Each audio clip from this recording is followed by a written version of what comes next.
I, female, 32, my sister Iris, female, 28, and my mom, female, 50, have been running a local curated goods shop for ages.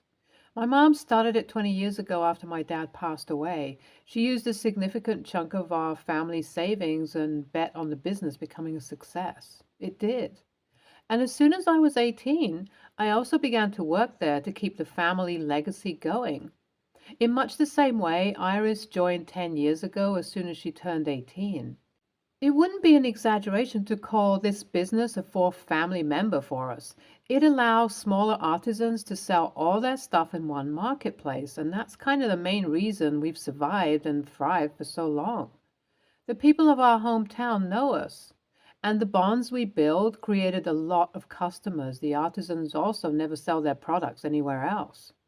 Yeah, there is a big supermarket here, but it doesn't really compete with us because we stock things that only the people of this town might want or need. Like, there's this old lady who makes a mean hangover cure, and we bottle it and sell it at our shop. It's like an urban legend, and everyone comes to buy it if they party hard. That's just one example. Anyways, this little shop has some magic to it. That's all I'm going to say. A lot of my memories are even formed here. I met my husband at this building. He was a customer. My mom and I shared our first drink together here, and there's just a lot of weight to this place. I just gave birth to my son, Tom, and because of that, I've been a little ditzy and preoccupied. I did take 4 months off, but I find it fulfilling to work at the shop. I will say that in the time I was gone, Iris added some changes which I don't really approve of. For example, she made an addition to the store which sells a large brand of organic foods and goods. I mean, it is nice and people do buy it, but it's like the same stuff you could get at a supermarket. Iris also thinks that we should give more shelf space to big brand items and raise the prices of our artisanal stuff to make our shop kind of a one-stop location for everyone. This is way too much for a tiny enterprise like ours. And I feel like it's just stirring the pot. Mom is pretty hands-off about the business now and is even thinking of retiring. So this issue is just something I have to butt heads with Iris about. The raised prices also don't really benefit our artisans and give us a bigger profit, but it's going to erode the trust we have in the community. I set up a meeting with a few people who sell their goods at our store to see what they wanted to do about the change in the future. Needless to say, it didn't go down well with my sister. Now, here's where I messed up. A few hours before the meeting was scheduled to happen at a local cafe, my baby had a really high fever and my husband was out at work. I had organized a sitter and everything, but I wasn't comfortable leaving my kid alone while I went off to work. His fever also continued to rise, and I ended up taking him to the ER. In the midst of all the hubbub, I completely forgot about the meeting. All the artisans and craftsmen who sell their products through our shop were left confused at the restaurant, and I also didn't pick up any of their calls. I think it was really unprofessional of me, and I know it doesn't present a good look for us, but I know these people personally and cleared the air and apologized to everyone as soon as I could. However, one of the artisans had called Iris when I didn't show up, and she jumped on the opportunity to portray me as an airhead to Mom. I hate to say this, but she literally manipulated our mom and also pulled on her heartstrings about me having a kid to raise. The issue was that my mom didn't think I should come back to the shop so early because she has a lot of conservative ideas about who should do what at home. My husband usually gets to work from home and only goes to the office once or twice a week. And I also do a lot of stuff from home too. If I need to go to the shop, I'll often take Tom with me, and our customers don't mind at all. Despite all of that, after the missed meeting, Iris and Mom were kind of in cahoots about deciding to move me out of the business.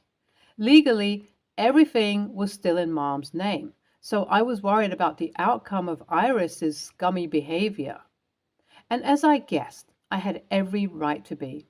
When my mom officially stepped down from the business, she gave the entire business over to Iris and told me that it would be best if I stepped back for a while. Obviously, she didn't directly say that I should never work at our shop again, but by handing over the reins to Iris and just Iris, that's exactly what was going to happen. I knew that if I stayed, Iris would just slowly reduce my authority and Mom wouldn't step in to support me.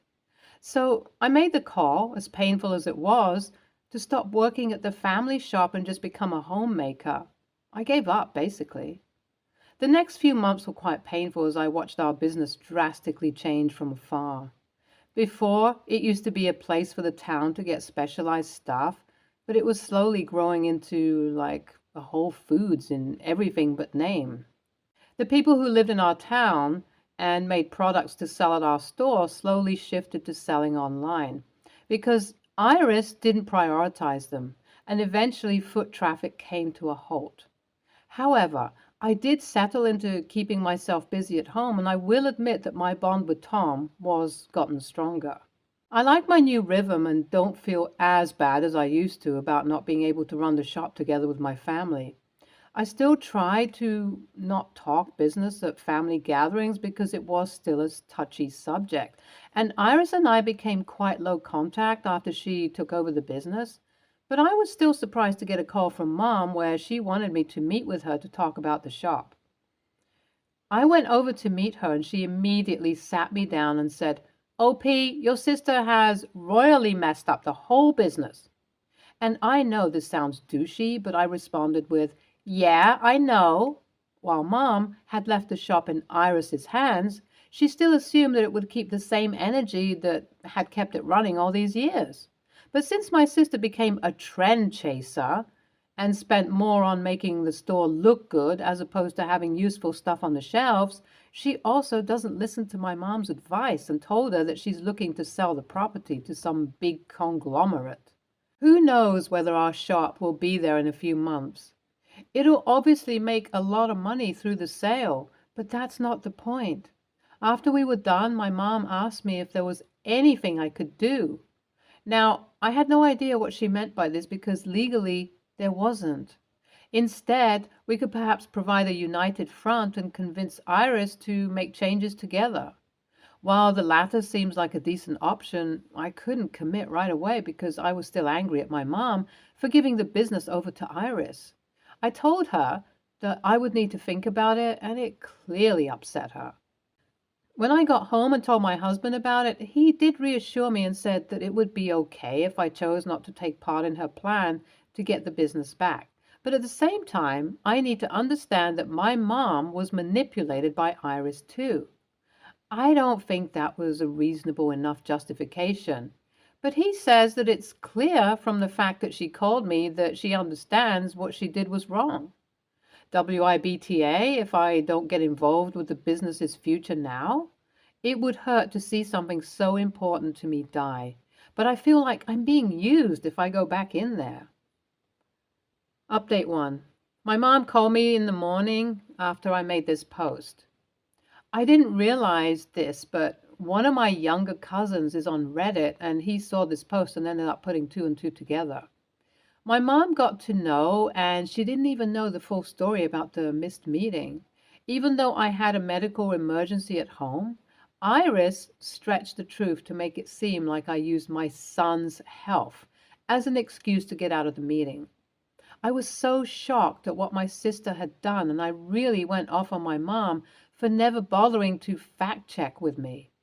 I just knew that Iris had mentioned the missed meeting, and I did discuss Tom's fever. But up until now, my mom just thought I was fluffing it up.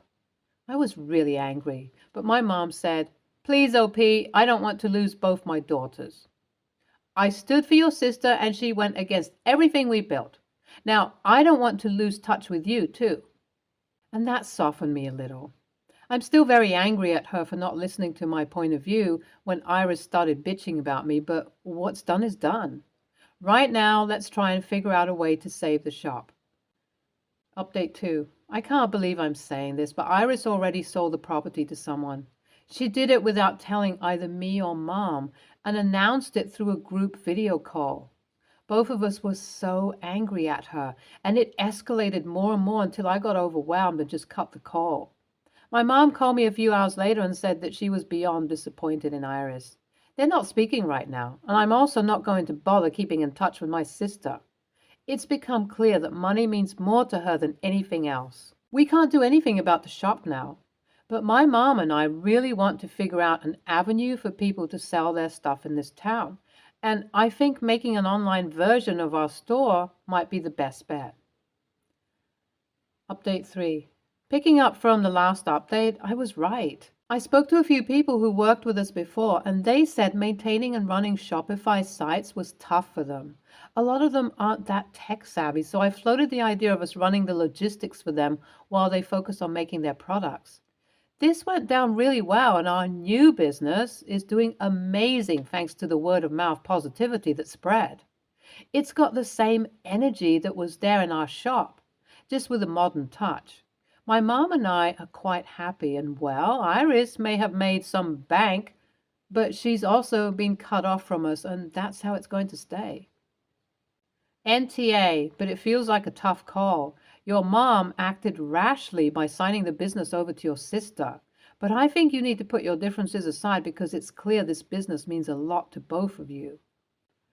NTA, I think you need to write off everything to do with that shop, as hard as it is. Edit. Read the updates. While I wouldn't do what you ended up doing, OP, it's still something that makes you happy. Next story. Last weekend, my best friend was getting married. We've known each other since we were kids, so we're pretty close with each other's families. My mom was invited. I served as maid of honor. My mom was due to arrive with the regular guests. If you've ever been to a wedding, you know the morning of is stressful and you don't really have a lot of downtime. In the half hour leading up to the ceremony, we were having celebratory shots, doing final touch-ups on makeup and getting ready to walk down the aisle. Dress did not have pockets. I was leaving my phone in the dressing room. Now, this was a pretty big wedding, so as I walked down the aisle and then stood with the rest of the party, I didn't really notice who was there and who wasn't. Post-ceremony was the traditional group shots and what have you. So, of course, I'm not looking at my phone. Finally, we make it to the reception for the end of the cocktail hour while my best friend and her husband sign the marriage certificate, have a moment to themselves, etc. That's when my mom storms over to me and asks why I wasn't answering my phone. I was confused. That's when she showed me hers, and that she had texted me multiple times. She showed up 5 minutes before the ceremony and couldn't figure out where to park. Then she couldn't find where the ceremony was being held. It's a big property with lots of venues. By the time she got there, the ceremony was underway, and she decided to not make a spectacle and just hide out in another area until the reception started. Keep in mind, my friend included a sheet with detailed instructions on all of these things with the invitation. My mom said she had forgotten it at home, and would it have been so hard to answer her texts? I reminded her I was a part of the damn wedding. I didn't have time to look at my phone. She claims that there had to be some downtime. There honestly was, but I didn't think to check my phone. I was trying to make sure everything was going to run smoothly. Luckily, no one was nearby, and this didn't disturb the wedding in any way. Friend and her husband were blissfully unaware that she wasn't even at the ceremony, and my mom did get over it. We all had a great time at the reception. I've been thinking about it a lot. Were her expectations ridiculous, or was I being dismissive? NTA, your mom is an adult and needs to take responsibility for herself. That means making sure you're not late, knowing where to go, and allowing plenty of time. Showing up 5 minutes before the ceremony is due to start. Yeah, her poor planning is not your problem. NTA can't even fathom how rude it would have been for you to be texting your mom in those final moments leading up to the ceremony. She's one of those people who has no one but herself to blame, so of course she blames you. The only reason you are questioning yourself now is because she is pushing your buttons. She can push them because she installed them. Next story. For some context, I, 31, female, was raised by my single mother. My sister Angela, 24, female, was born addicted to substances, so she ended up living with her grandparents. We were raised more like cousins and sisters and have never really been close. My mom and I moved around a lot and I rarely saw Angela, but when I did, she was usually unpleasant to me. She got a lot of things I didn't: college funds, summer camp, new car, etc., and she made that clear. I left home when I was 16 and Angela was 9, and we kept in contact for a few years but eventually fell out of touch. We only reconnected after our mom's death, approximately 3 years ago, and even now we only talk every couple of months. Angela ended up becoming a mom pretty young, and she has a 3-year-old son named Peter. She has been on and off substances for years and is not able to support herself. Her grandparents have cut contact with her for the most part due to her lifestyle, and she has been moving from boyfriend to boyfriend since her son was born. A couple of days ago, I got a call from Angela for the first time in almost 8 months, saying that her boyfriend is in prison and she is being kicked out of their apartment since she can't pay the rent. She says her grandparents aren't answering her calls and begged me to let her and Peter move in until she can find another place. I absolutely don't want this. My wife and I currently have 2 children, 5 and 2, and I can't have that lifestyle around them. On top of that, my wife struggles with health issues, and I am a caretaker for her as well as our children. I do not want to be a caretaker for Angela too. I told Angela this, but she said that she and Peter were going to have to live in a homeless shelter if I said no. Other than her grandparents, I am the only family they have. I don't want Peter to suffer for something we didn't do. So I agreed that he could come live with me until Angela got on her feet. Angela became very upset when I suggested this and said that I was trying to separate her and her son. She has not spoken to me since then, even though I have called multiple times to make sure she's okay. I don't know where she is right now or what is happening. I love my sister, but her moving in would disrupt my whole life. AITA? Nope, of course not.